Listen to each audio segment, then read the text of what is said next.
আপনার ত্বক প্রতিদিন কিসের মুখোমুখি হচ্ছে জানেন? বাংলাদেশের এই তীব্র রোদ শুধু গরমই না, আপনার ত্বকের বয়স বাড়াচ্ছে, দাগ তৈরি করছে, এমনকি ক্যান্সারের ঝুঁকিও বাড়াতে পারে।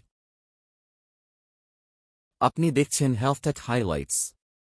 চলুন আজ জানি কিভাবে বৈজ্ঞানিকভাবে ত্বককে সুরক্ষিত রাখবেন।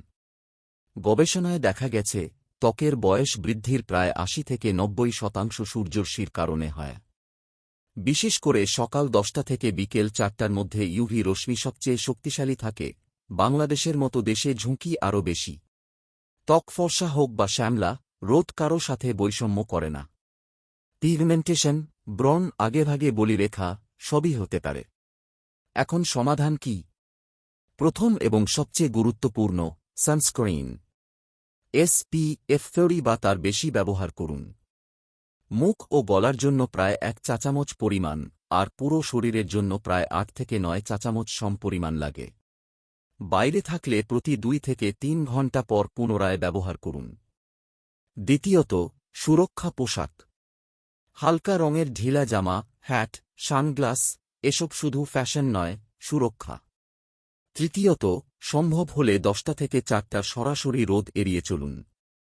ছায়া বেছে নিন। চতুর্থত, ভেতর থেকে সুরক্ষা।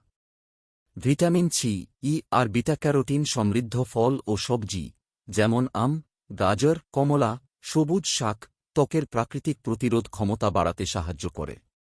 একটি বড় স্টাডিতে দেখা গেছে যারা নিয়মিত সানস্ক্রিন ব্যবহার করেছেন তাদের ত্বকের বয়স বৃদ্ধির গতি উল্লেখযোগ্যভাবে কম ছিল। আরও গবেষণায় প্রমাণ মিলেছে উচ্চ SPF ব্যবহার করলে প্রিক্যান্সার লেশন ও স্কিন ক্যান্সারের ঝুঁকি কমে। একটা ভুল ধারণা ভেঙে দিই, মেঘলা দিনেও ইউভি রশ্মি আসে।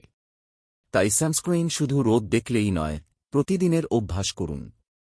মনে রাখবেন, ত্বক সুরক্ষা শুধু সৌন্দর্যের বিষয় নয়, এটি আপনার স্বাস্থ্যের সুরক্ষা।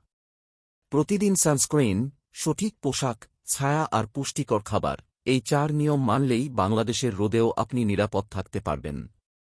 ভিডিওটি উপকারী মনে হলে শেয়ার করুন। সুস্থ থাকুন, সচেতন থাকুন, দেখা হবে পরের পর্বে।